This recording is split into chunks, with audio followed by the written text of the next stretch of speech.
Hello friends, আমি পায়েল। আমার channel পাঁচমিশালি রান্নাবান্নায় তোমাদের সবাইকে ওয়েলকাম জানাই নতুন একটা রেসিপির সাথে। আজকে আমি তোমাদেরকে সাদা আলুর তরকারি করে দেখাবো। প্রথমে দেখো, গ্যাসের ওভেনটা অন করে কড়াই বসিয়ে পাঁচফোড়ন আর কাঁচা লঙ্কা দিয়ে দিলাম।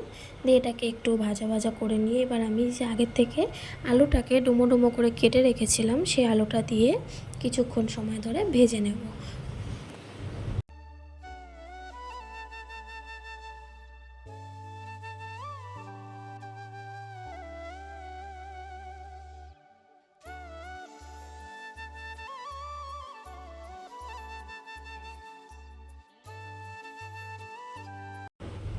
দেখো, আলুটা দিয়ে আমি একটু নাড়াচাড়া করে নিয়েছি। এরপর আমি একটু স্বাদ মতো চিনি আর লবণ দিয়ে দেব।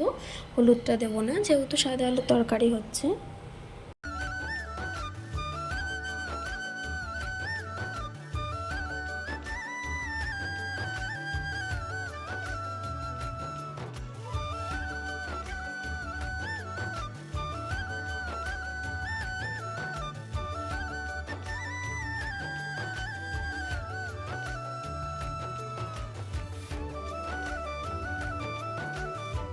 দেখো, আলুটা দিয়ে তো আমি বেশ কিছুক্ষণ একটু ভাজা ভাজা করে নিয়েছি হালকা করে। এরপর আমি পরিমাণ মতো জল দিয়ে দেব।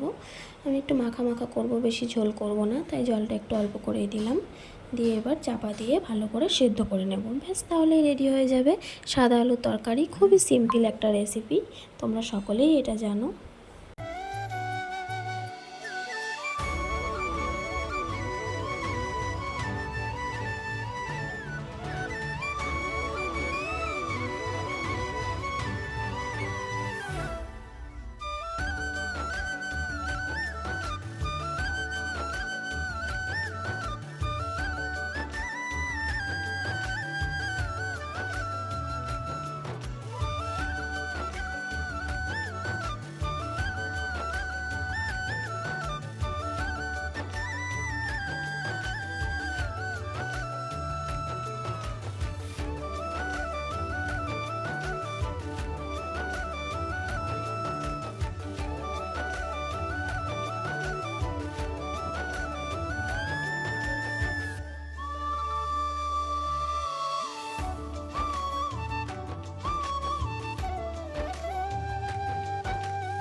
দেখো, আমার তরকারিটা পুরোপুরি রেডি হয়ে গেছে। এবার এর সাথে আমি একটু লুচি করে নেব।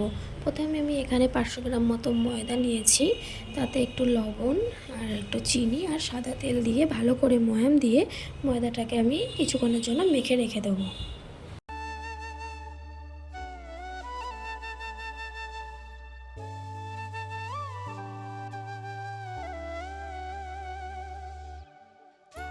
ময়দাটাকে ভালো করে মেখে আমি 1 ঘন্টা মতো ঢাকা দিয়ে রেখেছিলাম। এরপর আমি লুচিগুলো ভেজে নেব। চলো তাহলে দেখতে থাকো।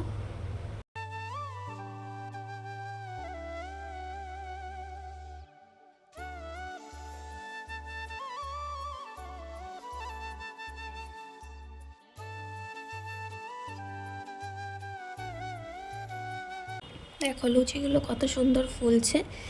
এই ফুলকো ফুলকো লুচির সাথে সাদা আলুর তরকারি তো একদম জমে যাবে।